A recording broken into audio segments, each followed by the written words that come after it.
Archiv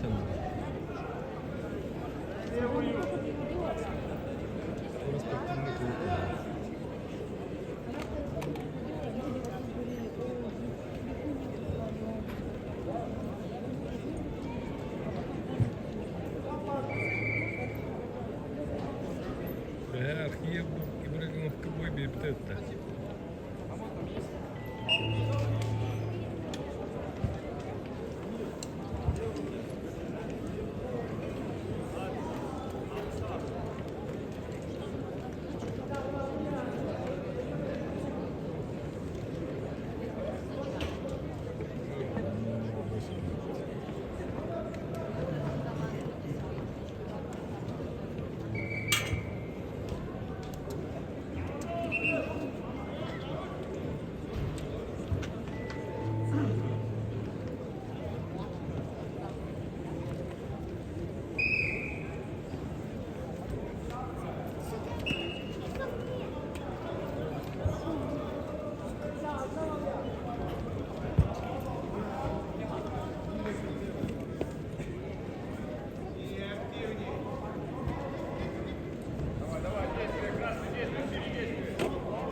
На ковре Б в красном углу ковра Адам Архиев.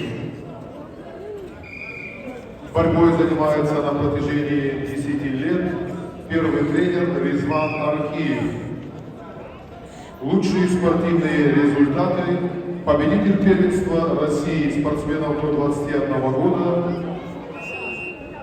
серебряный призер первенства Европы спортсменов до 21 года, бронзовый призер первенства мира среди спортсменов до 21 года.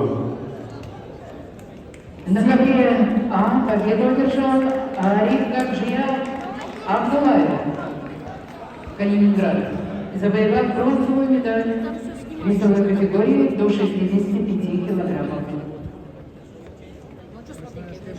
На ковре Б в синем трико борется Чаян Монгол. Команда Иркутской области, мастер спорта, спортивный клуб Байкал-Арена. Тренер Руслан Баракшомов, первый тренер Самдан. Чаян Монгуш, серебряный призер международного турнира Дмитрий Ковкин и победитель международного турнира памяти Дмитрия Миндиашвили, 2024 год.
На ковре победил Чаян Монгуш, Иркутская область, и завоевал бронзовую медаль